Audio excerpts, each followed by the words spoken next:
আজকে আমরা প্রথম যে গল্পটি শোনাবো সেই গল্পটি মূল ভাব হচ্ছে যে এটি এমন একজন বিখ্যাত মহা সাধকের বিশেষ ধরনের শিক্ষণ পদ্ধতি।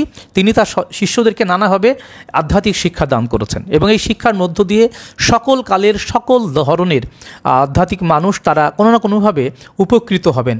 এর মধ্যে এমন ইউনিভার্সাল পবিত্র জীবন দর্শন রয়েছে, মহাজাগতিক জীবন দর্শন রয়েছে, সেগুলো খুবই গুরুত্বপূর্ণ এবং সেগুলো থেকে আমরা আজকে মাওলানা জুনায়েদ বাগদাদ আলাইহিসসালাতু আসসালাম বা রহমতুল্লাহ যাই বলি তার সম্পর্কে সামান্য একটু বর্ণনা দিয়ে আমরা শুরু করতে চাই।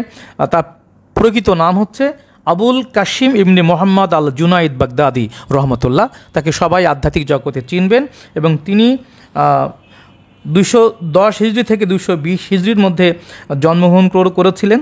তার উপাধি হচ্ছে সাইদ আত তাইফা এবং তিনি বাগদাদের আব্বাসীয় খেলাফতকালে তার জন্ম হয় এবং তিনি সুফিবাদ, তাসাউফ, ইশক, ধর্মতত্ত্ব, দর্শন, যুক্তি, ফেকা বিভিন্ন বিষয়ে বিশেষ ধরনের পারদর্শিতা অর্জন করেন এবং পৃথিবীর আধ্যাত্মিক সুফিদের জীবন আদর্শের মধ্যে মাওলানা জুনায়েদ বাগদাদি রহমতুল্লাহ স্বমহিমায় তিনি আমাদের এই আধ্যাত্মিক জগৎকে আলোকিত করে রয়েছেন এবং অনাগত কালেও সুফিবাদী গুরুবাদী সাধক মানুষেরা তাকে স্মরণ করবে, তার শিক্ষায় শিক্ষিত হবে, দীক্ষিত হবে। আমরা তার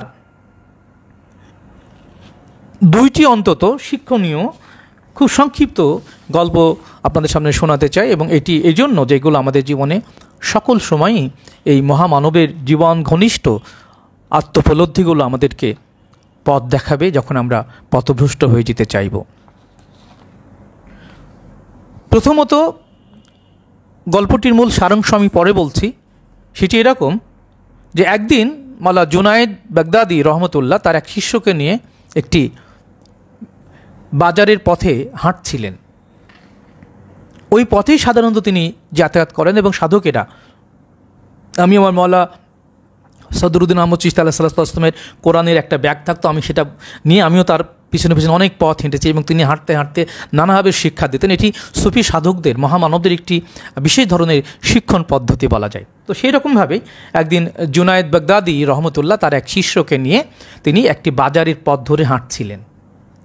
তিনি প্রায়শই সেই পথ ধরেই হাঁটেন।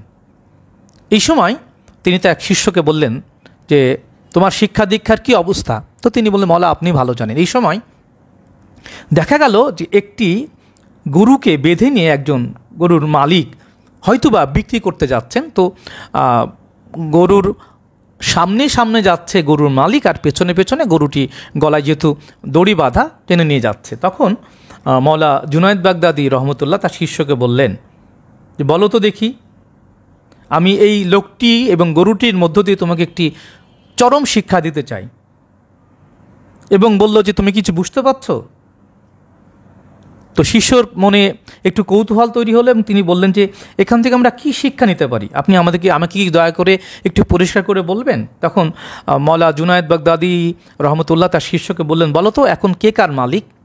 তখন তার শিষ্যটি বললেন যে এখন গরুর মালিক আর গরু তার কথা শুনে তার পিছনে পিছনে হেঁটে যাচ্ছে। সেখানে মালিক গরুর মালিক হচ্ছে গরু এবং গরু হচ্ছে তার অনুসারী। এখানে দুইটি জিনিস খুব লক্ষণীয় বিষয়, যে একজনের হাতে দড়ি আছে আর একজনকে টেনে নিয়ে যাওয়া হচ্ছে। সে তার পিছনে পিছনে যেতে বাধ্য, কারণ সে তার হাতে বন্দী। তখন মাওলানা জুনায়েদ বাগদাদি রহমতুল্লাহ বললেন যে এখানে দেখতে পাচ্ছ তো, যেখানে গরুটার কোনো পথ নেই, গরুটাকে যেদিকে নিয়ে যাওয়া হবে গরুটা সেই দিকে যেতে বাধ্য। অর্থাৎ এখানে গরুটা হচ্ছে বাধ্য আর লোকটি হচ্ছে মালিক। এবার বললেন তিনি সেই লোকটিকে ডেকে বললেন যে, এবং তার শিষ্যকে বললেন যে দেখো এখনই আমি তোমাকে চমৎকার একটি শিক্ষা দিতে চাই। এই সময় তিনি লোকটির দড়িটা হাতে নিয়ে দড়িটা কেটে দিলেন।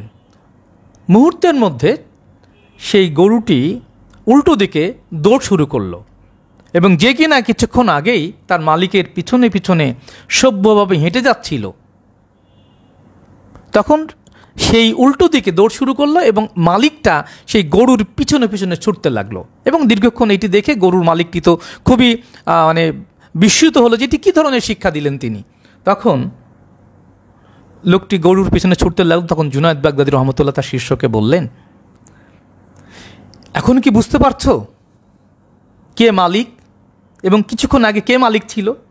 তখন তার শিষ্য বললেন যে হ্যাঁ, একটু আগেই গরুর মালিকটাই মালিক ছিল, এখন গরুটাই মালিক হয়ে গেছে, এখন মালিকই গরুর পিছনে পিছনে ছুটছে, এবং শুধু ছুটছেই না, ক্ষুব্ধ হয়ে ছুটছে। তখন ওলা জুনায়েদ বাগদাদী রহমতুল্লাহ তার শিষ্যকে বললেন যে প্রতিটা মানুষের মধ্যে এই ঘটনা থেকে একটি শিক্ষা নেবার আছে। এইটি হচ্ছে সাধকের মনের অবস্থা। প্রতিটি মানুষের মধ্যে, সাধকদের কাছে তাদের মন নিয়ন্ত্রণে থাকে এবং মনকে সাধক যেদিকে নিয়ে যায়, মন সেদিকেই তার শিষ্য হয়ে তাকে অনুসরণ করে। কিন্তু উল্টো দিকে যারা দুনিয়ার মানুষ, যারা আসক্তিতে ডুবে থাকে, তারা আসক্তির পেছনে ছুটতে থাকে এবং এই আসক্তি কখনো আমৃত্যু শেষ হয় না। সাধুজন, এখানে আমরা আমাদের মানব জীবনের প্রতিটি দিনে, প্রতিটি ক্ষণে যে সকল বিষয়ের প্রতি আমরা প্রলুব্ধ হই, যুক্ত হই, সঙ্গ দেই, নির্ভর করি, সেই প্রতিটি বস্তুই হচ্ছে আমাদের মালিক।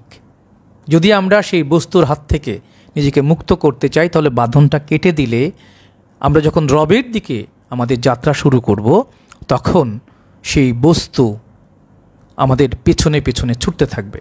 এবং এটি খুব গুরুত্বপূর্ণ এই জন্য যে দুনিয়ার মধ্যে ইন্নাল্লাযীনা লা ইয়ারজুনা লিকানা রাদুবিল হায়াতিদ দুনিয়া ওয়াতমান্নু বিহা ওয়াল্লাযীনা হুম আয়াতুনা গাফিলুন উলাইকা মাহুমুন নারু বিমা কানু ইয়াকসিবুন। সূরা ইউনূসে আল্লাহ বলছেন যে যারা পৃথিবীতে ধন সম্পদ, স্ত্রী, পুত্র, পরিজন নিয়ে অত্যন্ত আনন্দের সাথে জীবনযাপন করে এবং মনে করে যে আল্লাহ তাদের খুব ভালোবাসেন, কিন্তু যারা আল্লাহর পরিচয় বা আল্লাহর সাক্ষাৎ লাভের আশা করে না, দুনিয়ার মোহের মধ্যে, আসক্তির মধ্যেই ডুবে থাকে, আপ্লুত থাকে, তাদের জন্য জাহান্নামে ঘর তৈরি করে রাখা আছে। শিক্ষণীয় বিষয় হচ্ছে এই পৃথিবী আপনাকে ছাড়তেই হবে, এই মোহ মায়া একসময় আপনাকে কাটতেই হবে, তবে দেরি হয়ে গেলে সেটি আর কোনো কাজে আসে না।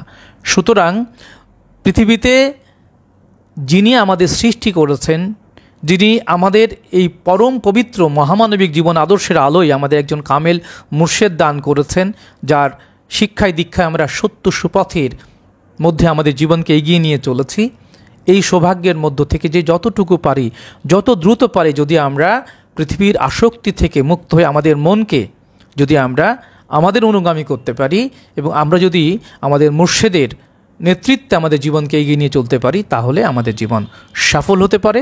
এবং এই গল্পের মুখ্য বিষয় হচ্ছে যে আমরা সকলেই আমাদের আসক্তির কাছে বন্দী। এই আসক্তি আমাদেরকে বিভ্রান্ত করে চলেছে এবং এই দুনিয়ায় যারা দুনিয়ার চাওয়া পাওয়া এবং দুনিয়ায় সফল হওয়ার এই দৌড়ে যারা বস্তুর পিছনে ছুটছে, তার একটা সময় গিয়ে মৃত্যুর কাছে গিয়ে এমনইভাবে হেরে যাবে যে মৃত্যুর সময় হয়তো কেউ এক ফোঁটা পানিও খেতে পাবে না। অথচ সারা জীবন সে যে বস্তু, যে গাড়ি, বাড়ি, নারী, মান, সম্মানের পিছনে ছুটলো, সেগুলো সব কিছুই বেকার হয়ে যাবে। সাধুজান, সুফিদের, সাধকদের, মহামানবদের, মহাজনদের এই গল্প শুধুমাত্র গল্প নয়, এটি সর্বকালীন শিক্ষা এবং এই শিক্ষার মধ্য দিয়ে আমাদের সকল সময়ই নিজেদেরকে পরিশুদ্ধ করার বিশেষ সুযোগ রয়েছে।